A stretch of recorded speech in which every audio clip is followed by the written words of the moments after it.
Everybody, welcome back to the property, although coincidentally today we are not at the property.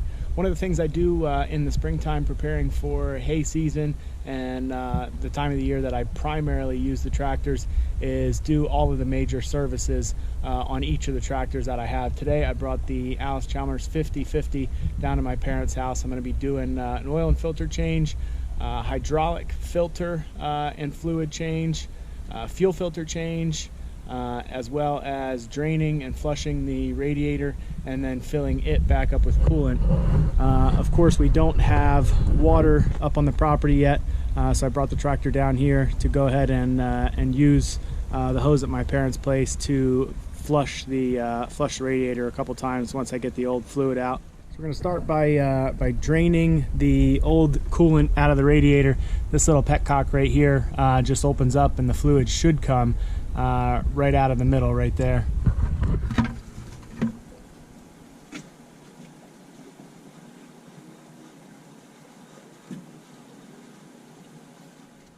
So I stopped recording there and I just wanted to explain something, or show you something, I guess, rather real quick. This is the petcock that was in there. This is supposed to allow you to drain it, but that little hole there in the middle, I didn't notice at first, but mud wasps must have gotten in there and the whole thing was plugged up. And see, when you unscrew this piece, it opens this up and then it can drain straight out through there, and that whole thing was blocked up. So we just had to simply remove this, and then it's draining straight out of the hole right now. The stuff does look pretty cloudy, the fluid, so I'm probably gonna have to flush the system at least once or two. Flush the radiator. Once we emptied all of the old coolant out, is we're just filling the system up with water until it's about an inch from the top of the radiator, starting the tractor, letting it kind of cycle through, let the tractor cool down for a few minutes, and then empty all that water out. It's going to be a little bit cloudy the first time or two that we do it, but after that it should just come out clear water. And then once we empty it out for the last time and the water is clean and mostly clear, then we know we can fill it up with the antifreeze. The antifreeze is a 50-50 mix anyway, diluted down with water. So if there's a little bit of residual water left in the system, it's not a big deal. So that's what we're doing. We're going to go ahead and empty it a couple more times, fill it up, cycle it through like I said, and then we'll fill it back up with antifreeze and move on to the next thing. While that's draining for the last time, I'll go ahead and change the air filter here. It's just a canister type air filter up in the front of the tractor. Just unscrew that, take off the base. There's a wing nut that actually holds the filter in here. Just go ahead and slide the filter right out. Fairly dirty, as you can see.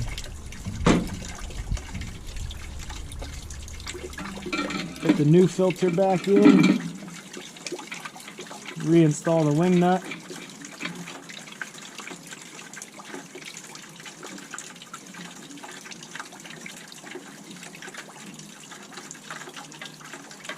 Tighten that up. The bottom looks pretty clean. I don't have to do anything with that. I just blew it out a couple weeks ago. So we'll reinstall that.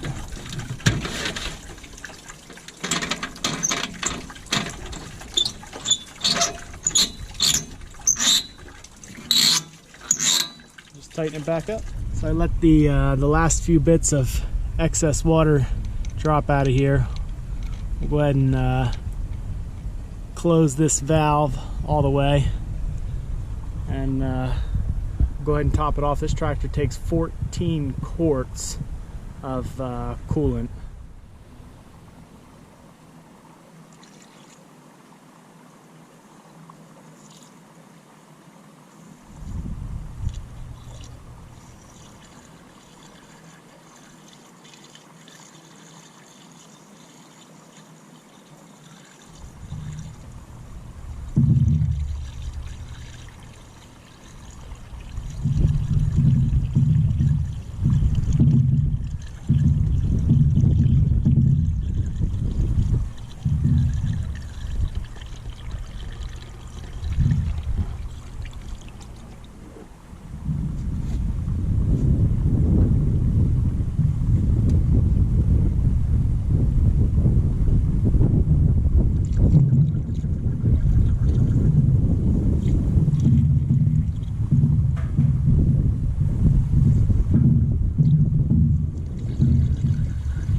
So what I'm getting ready to drain now is the transmission and hydraulic oil. I've got a few buckets lined up here because this system holds 19 quarts or almost 5 gallons of fluid.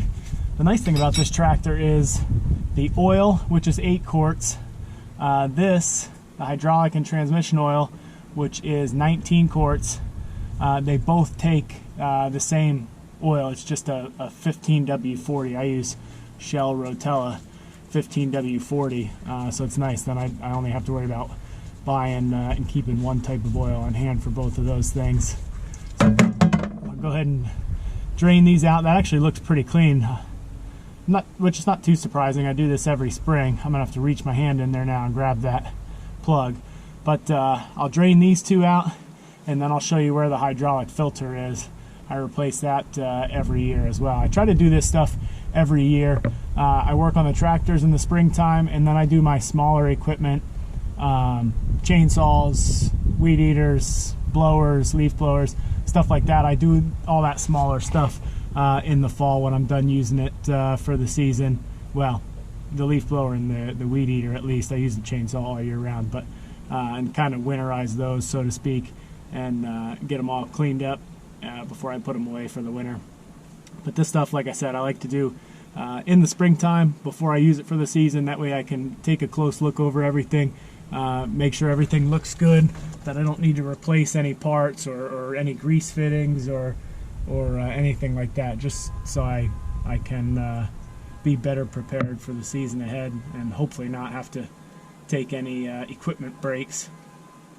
But I'm gonna go ahead and let this one drain out. There's one more plug a little bit further up here. I'm not sure if you can see this one or not, but I'm going to drain that as well. And then we'll go ahead and change out the hydraulic filter and get the system topped back off. So I've still got the forward-most drain plug out of there.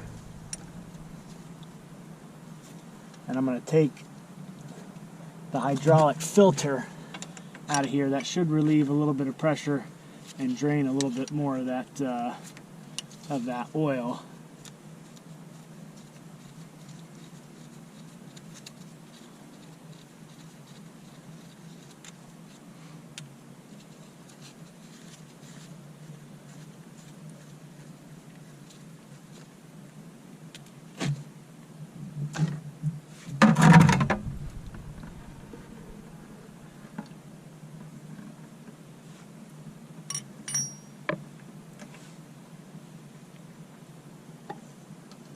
The way these hydraulic filters work, it's actually pretty cool.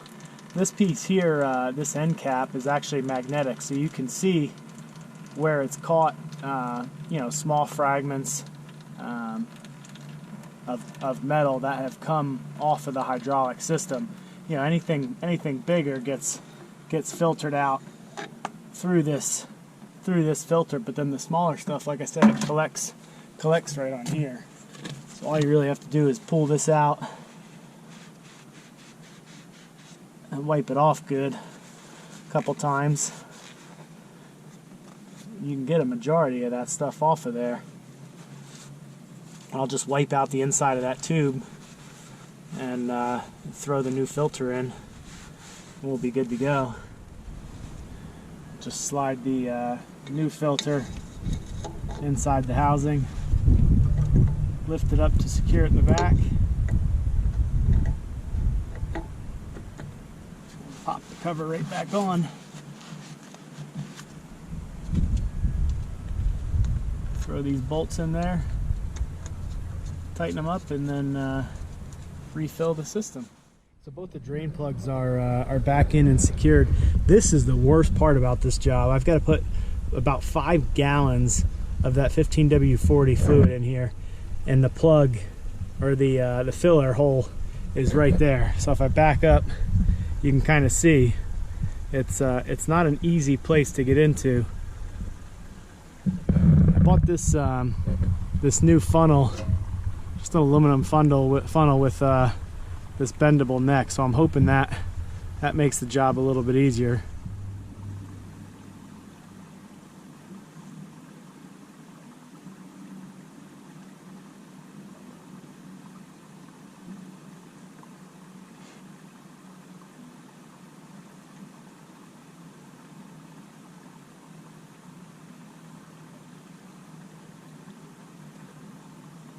So as you can see, it's not the easiest job to do with the size of the filler hole and the length of the funnel that we have to use.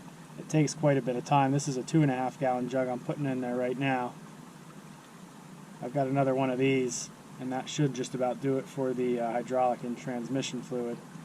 But it's going to take us probably 7 or 8 minutes just to fill this up.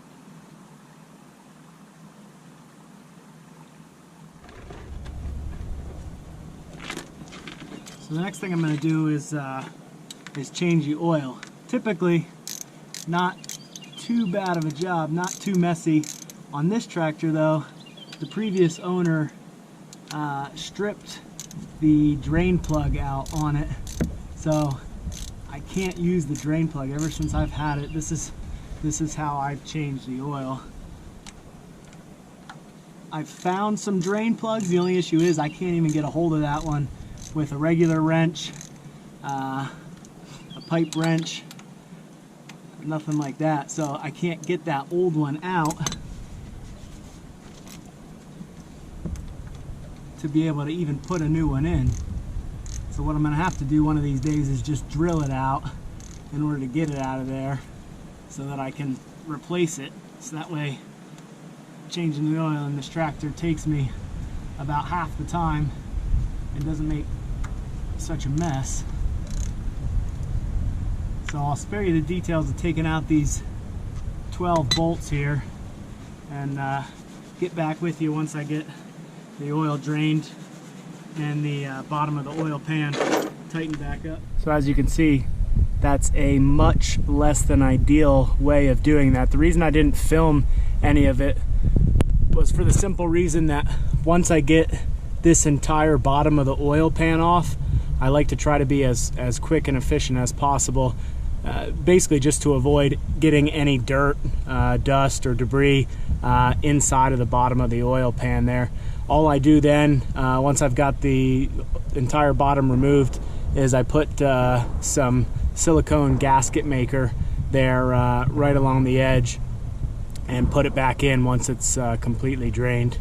But I spilled quite a bit. It doesn't help that it's a pretty windy day today, so as it just starts to trickle out, and whenever the wind blows, it kind of blows it all around. So I put some sawdust down there, help soak some of that oil up that's on the driveway. Next, I'm going to go ahead and take that filter off. I already loosened it a little bit while the oil was draining, but I'm going to go ahead and get that off, and we'll throw the new one on, fill the system back up with oil, and then move on to the next thing.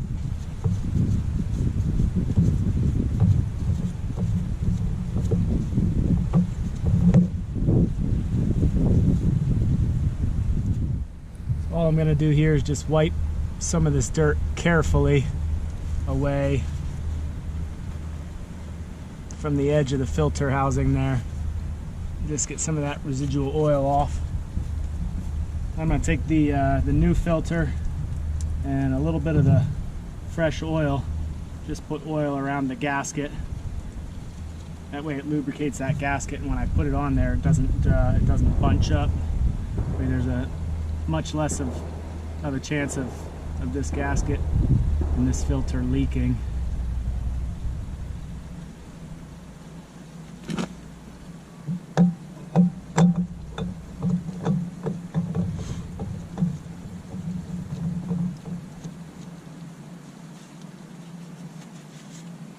It just screws on there. It only has to be hand tight.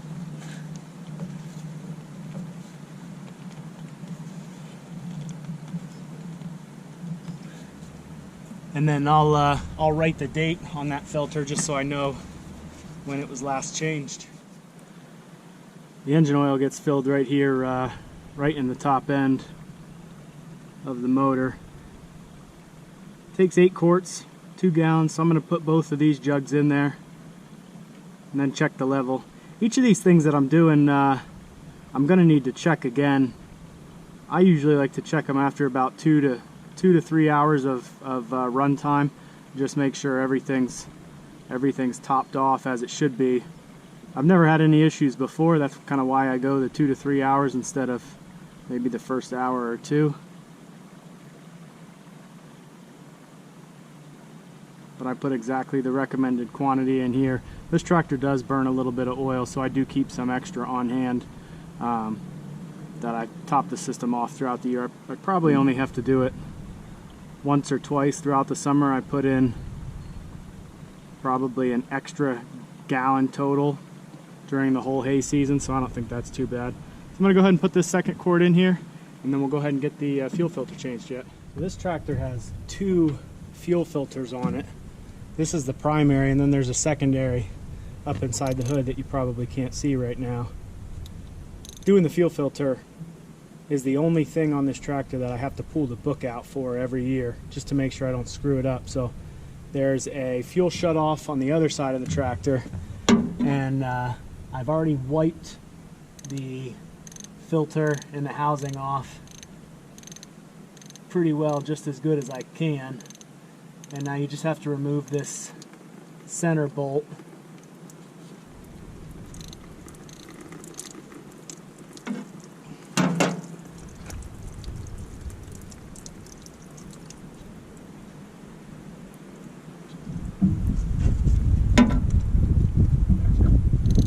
There's 3 separate gaskets on here that keep the system sealed. So I got obviously 3 of those new with the new filter. I also want to be careful not to drop the bottom of this bowl is glass, so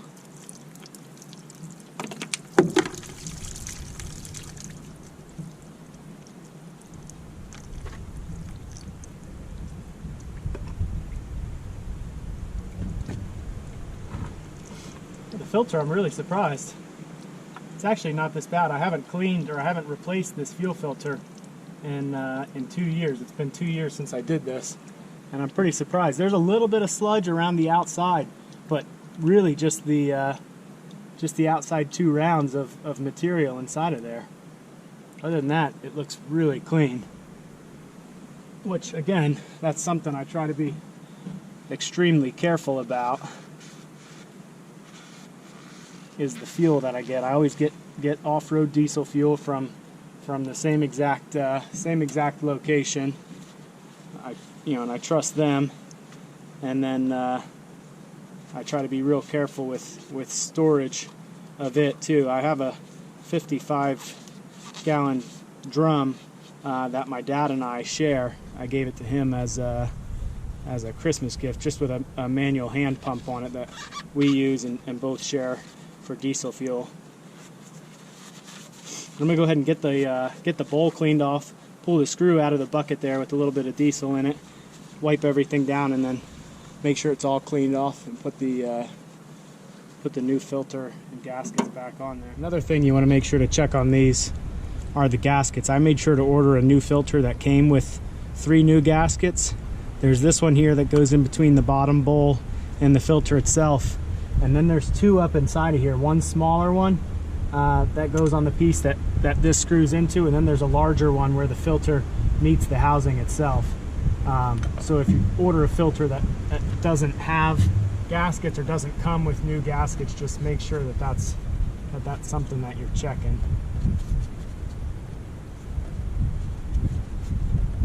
And then these 2 pieces just screw back together. This is something that you want to make sure to tighten up, because you want to have enough pressure on those gaskets so that the system doesn't leak, but you also don't want it over tightened, because then you can worry about cracking this bowl or pinching the filter. So I usually just make sure that it's snug in there, but like I said, it doesn't have to be over tightened at all.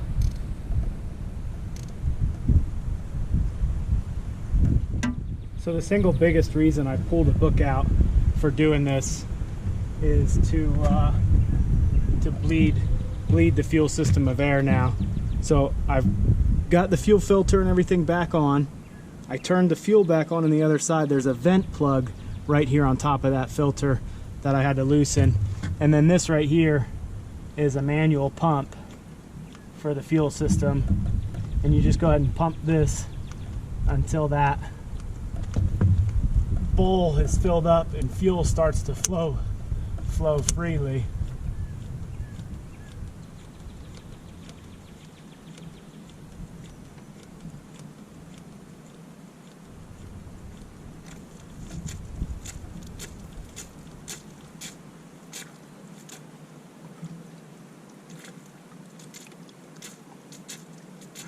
There we go.